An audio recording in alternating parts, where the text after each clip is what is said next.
Eh bien, bonjour à toutes et tous. Je vais vous faire une petite vidéo sur la confection de l'huile aromatisée à la ciboulette sauvage. Voici de la ciboulette sauvage, que vous voyez ici, qui a été égrenée. C'est une plante de la famille de l'ail, Allium scenoprasum, qu'on retrouve en montagne, dans les zones plutôt humides en général, ou dans les alpages. Et donc cette ail qu'on voit ici fait des fleurs, on va dire rose violacées, plus ou moins vif, c'est une saveur très aliacée. Donc ce que je vais faire, eh bien je vais, vous voyez comme ici là, voilà, je vais ajouter ces fleurs émincées là, ces fleurs égrenées d'ail, donc de ciboulette sauvage. Et je vais rajouter de l'huile d'olive. Donc, alors je vais à peu près couvrir, s'il y a à peu près ça en tout de fleurs, je vais couvrir jusque là à peu près, pour avoir une huile aromatique de ciboulette sauvage. C'est une huile aromatique riche en essence sulfurée, qui peut être ajoutée dans une vinaigrette, qui peut être ajoutée, pourquoi pas, sur la cuisson d'un poisson, par exemple.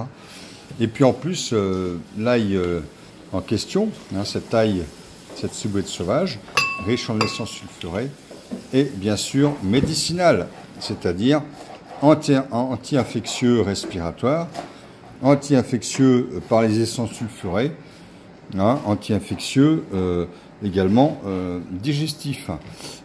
Donc voilà, je vais moi passer à l'étape suivante dans peu de temps. Voilà, pour l'instant, je rajoute mes fleurs de ciboulette sauvage.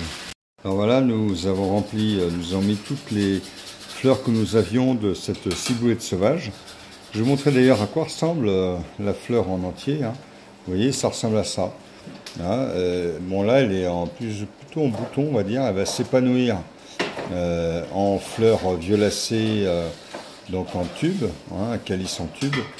C'est une plante de la famille des liliacées. Et cette ail, donc cette ciboulette sauvage, c'est une espèce d'ail, Allium scenoprasum, et qui a toutes les qualités de l'ail.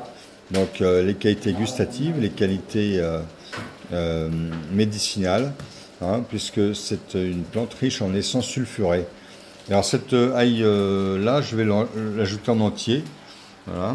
Et on va maintenant couvrir ces fleurs d'ail que j'ai ici émincées.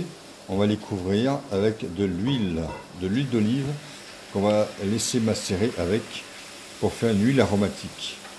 Donc voilà, j'ai terminé mon huile à la ciboulette sauvage. Vous voyez les fleurs de ciboulette sauvage qui nagent dans l'huile d'olive.